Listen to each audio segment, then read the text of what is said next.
दोस्तों, बूंद बूंद घड़ा भरने वाली कहावत तो आपने खूब सुना होगा, पर उसका एग्जाम्पल आपने नहीं देखा होगा। तो आज हम उसी का एग्जाम्पल इस वीडियो में देखने वाले हैं। मात्र 5,000 रुपए मंथली का एसआईपी अमाउंट हम लेंगे और देखेंगे कि 20 साल में कितना कॉर्पस तैयार होता है, यानी कि बूंद बूंद कितना घड़ा 20 साल में भरता है। पूरा कैलकुलेशन आप देखिए तो ही आपको समझ में आएगा कि दरअसल कैसे लॉन्ग टर्म के लिए एसआईपी कितना फायदेमंद होता है। तो चलिए कैलकुलेशन देखते हैं। तो ये रहा पूरा का पूरा कैलकुलेशन। आप यहां पर देख सकते हैं कि एसआईपी अमाउंट हमने मात्र 5,000 रुपए मंथली का लिया है। रिटर्न हम कम से कम 12% लेकर के चल रहे हैं। मिलने के लिए आपको 13%, 15%, 20% भी मिल सकता है और कम में आपको 10-11% भी मिल सकता है, लेकिन कम से कम मान के चल रहे हैं कि 12% तो मिल ही सकता है। ड्यूरेशन हम 20 साल का यानी कि 20 साल को टारगेट करते हुए कैलकुलेशन देखेंगे। थोड़ा आगे का भी कैलकुलेशन हम देख लेंगे, खास करके उन लोगों के लिए जो थोड़ा आगे तक का कैलकुलेशन करने में दिलचस्पी रखते हैं। इन्फ्लेशन हम 5% लेकर के चलेंगे और देखेंगे कि हर 5 साल के अंतराल पर महंगाई कितना गुना बढ़ रहा है और महंगाई बढ़ने के साथ साथ हमारे पैसे का फ्यूचर वैल्यू क्या रह रहा है। तो चलिए पहले साल का कैलकुलेशन देखते हैं। 5,000 रुपए महीने की एसआईपी की शुरुआत की गई। एक साल तक 5,000 रुपए के हिसाब से इन्वेस्टमेंट किया गया। 5,000 इंटू 12 करेंगे तो 60,000 रुपीज का 1 ईयर में इन्वेस्टमेंट होता है। टोटल इस पर हमें रिटर्न देखने को मिलता है 4,047 रुपए, यानी कि हमारा टोटल फंड एक साल में बन गया 64,047 रुपए। कितना गुना बना? 1.1 गुना हमारे पैसे बन गए। महंगाई एडजस्टमेंट करने के बाद वैल्यू लगभग 61,000 रुपए रह जाता है एक साल बाद, यानी कि महंगाई बढ़ा 1.05 गुना। अब आइए पांचवा साल देखते हैं।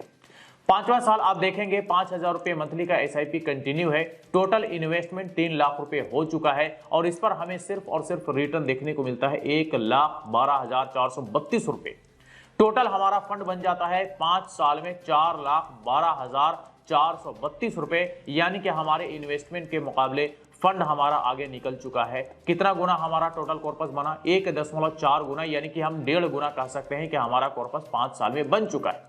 महंगाई एडजस्टमेंट करने के बाद इसका वैल्यू आप देखेंगे तो 3,24,000 रुपए वैल्यू रहता है 5 साल बाद, यानी कि महंगाई बढ़ा 1.27 गुना 5 साल में। अब आइए 10वां साल देखते हैं। 10वां साल आप देखेंगे 5,000 रुपए मंथली का एसआईपी कंटिन्यू है। 6 लाख रुपए का टोटल हमारा इन्वेस्टमेंट हो चुका है। हमारा टोटल रिटर्न यहां पे बन चुका है 5,61,695 रुपए, यानी कि इन्वेस्टमेंट के आसपास हमारा यहां पे रिटर्न पहुंच चुका है। टोटल फंड हमारा 10 साल में तैयार हो चुका है लगभग 11.5 लाख रुपए, यानी कि 1.9 गुना हमारे पैसे 10 साल में बन चुके हैं। 2 गुना कह सकते हैं कि हमारे पैसे 10 साल में यहां पे बन चुके हैं। महंगाई एडजस्टमेंट करने के बाद वैल्यू आप देखेंगे तो 7,17,096 रुपए आपका वैल्यू 10 साल बाद दिखता है। महंगाई बढ़ा है 1.62 गुना। ठीक है, अब आइए 15वां साल देखते हैं। वैसे 10 साल के बाद से ही आपको पावर ऑफ कंपाउंडिंग का तगड़ा इफेक्ट देखने को मिलने लग जाता है, यानी कि एकदम रॉकेट की रफ्तार से देखने को मिल जाता है। इससे पहले आप देख रहे होंगे जो पावर ऑफ कंपाउंडिंग था वो बड़ा धीरे धीरे यानी कि कछुए की चाल से चलता दिख रहा था। अब आइए 15वां साल देखते हैं। 15वां साल कैसे पावर ऑफ कंपाउंडिंग आपको कितना बड़ा रिटर्न दिलाने का काम करता है और उससे आगे भी आप देखेंगे कैसे। 5,000 रुपए मंथली का एसआईपी कंटिन्यू है। टोटल 9 लाख रुपए का इन्वेस्टमेंट 15 साल में हो चुका है और इस पर आपको सिर्फ और सिर्फ रिटर्न देखने को मिलता है 16,22,880 रुपए, यानी कि इन्वेस्टमेंट के मुकाबले आपका कहीं ज्यादा यहां पे रिटर्न बन चुका है, यानी कि इन्वेस्टमेंट को रिटर्न बीट करके बहुत आगे निकल चुका है। टोटल फंड बन जाता है 15 साल में 25,22,880 रुपए, यानी कि 2.8 गुना हमारे पैसे बन गए 15 साल में। लेकिन महंगाई एडजस्टमेंट करने के बाद वैल्यू आप देखेंगे 15 साल बाद तो 12,18,783 रुपए रहता है। महंगाई बढ़ गया 2.07 गुना। अब महंगाई अगर डबल हुआ है 15 साल में बढ़ते बढ़ते तो फिर आपके पैसे का वैल्यू आधा तो होना ही होना है, जैसा कि आप यहां पर देख सकते हैं। अब आइए 20वां साल देखते हैं। 20वां साल आप देखेंगे 5,000 रुपए मंथली का एसआईपी कंटिन्यू है। आपका टोटल इन्वेस्टमेंट हो चुका है 12 लाख रुपए और 20 साल में आपको सिर्फ और सिर्फ रिटर्न देखने को मिलता है 37,95,740 रुपए, यानी कि पावर ऑफ कंपाउंडिंग यहां पर और भी बेहतरीन तरीके से काम करता दिख रहा है, यानी कि आपके इन्वेस्टमेंट के मुकाबले 3 गुना से भी ज्यादा आपको सिर्फ और सिर्फ यहां पर रिटर्न बनता दिख रहा है। टोटल फंड आपका बन जाता है लगभग 50 लाख रुपए का 20 साल में, यानी कि 4.2 गुना आपके पैसे बन चुके हैं 20 साल में। लेकिन महंगाई एडजस्टमेंट करने के बाद वैल्यू आप देखेंगे तो लगभग 19 लाख रुपए वैल्यू रह जाता है 20 साल बाद, यानी कि महंगाई बढ़ा 2.65 गुना 20 साल में। तो चूंकि हमारा टारगेट 20 साल के कैलकुलेशन पे था, तो 20 साल में जो हमारा 5,000 रुपए का एसआईपी है, इस पर हमें सिर्फ और सिर्फ 20 साल में रिटर्न देखने को मिलता है लगभग 38 लाख रुपए। टोटल कॉर्पस हमारा 50 लाख रुपए का 20 साल में बन जाता है, जो कि एक बहुत बड़ा अमाउंट कहा जा सकता है। लेकिन महंगाई एडजस्टमेंट करने के बाद वैल्यू लगभग 19 लाख रुपए रह जाता है, ये भी आपको मानना पड़ेगा, क्योंकि महंगाई अगर 5% बढ़ रहा है तो 20 साल बाद महंगाई भी डबल से ज्यादा होता यहाँ पे दिख रहा है। 2.65 गुना महंगाई 20 साल में बढ़ जाएगा।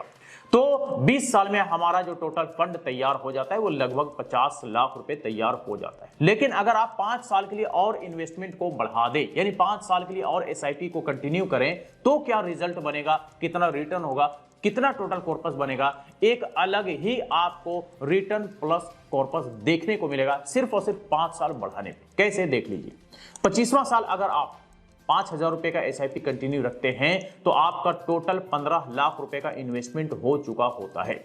लेकिन इस पर आपको सिर्फ और सिर्फ रिटर्न देखने को मिलता है लगभग 80 लाख रुपए का। टोटल आपका कॉर्पस बन जाता है लगभग 95 लाख रुपए का। जी हां, कितना, 95 लाख रुपया, यानी कि 20वें साल के टोटल कॉर्पस के मुकाबले कह सकते हैं कि डबल आपका कॉर्पस बन जाता है 25वें साल। सिर्फ और सिर्फ 5 साल का समय बढ़ाया गया और 5 साल के अंदर ही जो 20वें साल का कॉर्पस था वो 25वें साल के कॉर्पस के मुकाबले आपका डबल यहां पे होता दिख रहा है। दरअसल ये है पावर ऑफ कंपाउंडिंग, क्योंकि रिटर्न अगर आप देखेंगे यहां पे तो 20वें साल आपका जो 37,95,000 रुपए यानी कि 38 लाख रुपए का रिटर्न आपको 20वें साल देखने को मिल रहा था। दरअसल 5 साल बढ़ा देने के बाद आपका रिटर्न बन जाता है लगभग 80 लाख रुपए, यानी कि 20वें साल के मुकाबले रिटर्न आपका यहां पे डबल से भी ज्यादा होता दिख रहा है।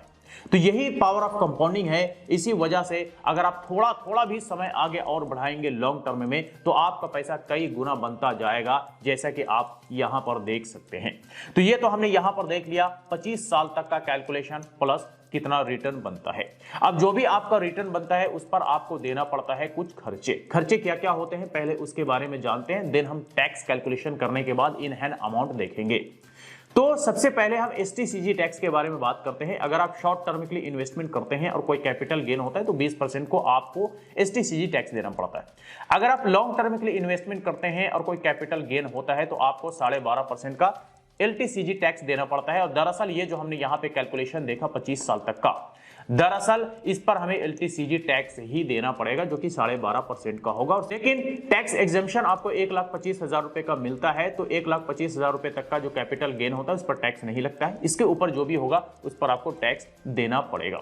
इसके अलावा मामूली से एक्सपेंस रेशियो होता है जो कि आपको देना पड़ता है। कुछ एग्जिट लोड भी होता है, कई सारे फंड्स में नहीं होता है, तो ये भी आपको देना पड़ सकता है। तो ये सारा डिटेल्स आप अपने फंड के डिस्क्रिप्शन में भी जाकर के चेक कर सकते हैं। अब चलिए टैक्स कैलकुलेशन देखते हैं। टैक्स काटने के बाद हमारा इन हैंड अमाउंट इसमें कितना बनने वाला है।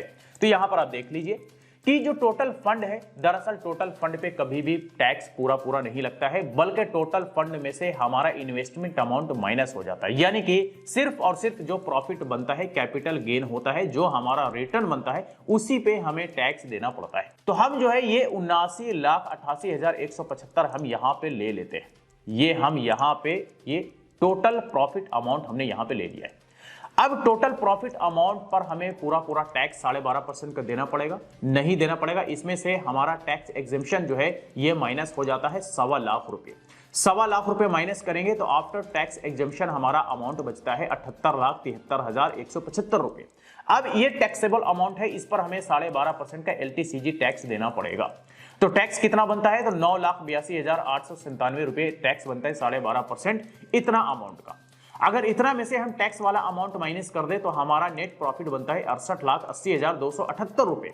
यानी कि ये हमारा नेट प्रॉफिट हुआ। और नेट प्रॉफिट प्लस रिटर्न दोनों अगर हम मिला करके देखेंगे तो यहां पर हमें देखने को मिलेगा ये हमारा नेट प्रॉफिट है प्लस ये हमारा इन्वेस्टमेंट है 15 लाख रुपए। तो हमारा इन हैंड अमाउंट बन जाता है 83,80,278 रुपए। और इसमें से अगर हम एक्सपेंस रेशियो और एग्जिट लोड भी, जो कि बड़ा ही मामूली सा होता है, मान करके चले कि 80,000 रुपए हमें ये सारी चीजों में देना पड़ सकता है, तो हमारा 83 लाख रुपए ये इन हैंड अमाउंट होगा, जिसमें हमें किसी को भी किसी भी तरह का अब खर्चा नहीं देना है, कोई टैक्स नहीं देना है, कुछ भी अदर एक्सपेंसेस नहीं देना है। ये प्योर हमारा इन हैंड अमाउंट होगा 83 लाख रुपए का। तो दोस्तों ये आपने यहां पर एक छोटा सा कैलकुलेशन देखा कि कैसे 5,000 रुपए का मंथली एसआईपी आपका 20 साल में 25 साल में कितना रिटर्न देने का काम करता है और कितना टोटल कॉर्पस आपको बना करके देने का काम करता है, यानी कि कैसे बूंद बूंद घड़ा लॉन्ग टर्म में भरने का काम करता है। ये आपने यहां पर कैलकुलेशन में देखा। तो आई होप कि आपको ये समझ में आ गया होगा कि दरअसल कैसे बूंद बूंद घड़ा भरता है। तो चलिए आज तक के लिए इतना ही। इससे रिलेटेड अगर फिर भी कोई सवाल हो, क्वेरी हो, तो आप हमें कमेंट करके पूछ सकते हैं। फिर मुलाकात होती है किसी नए वीडियो के साथ। तब तक के लिए बाय बाय।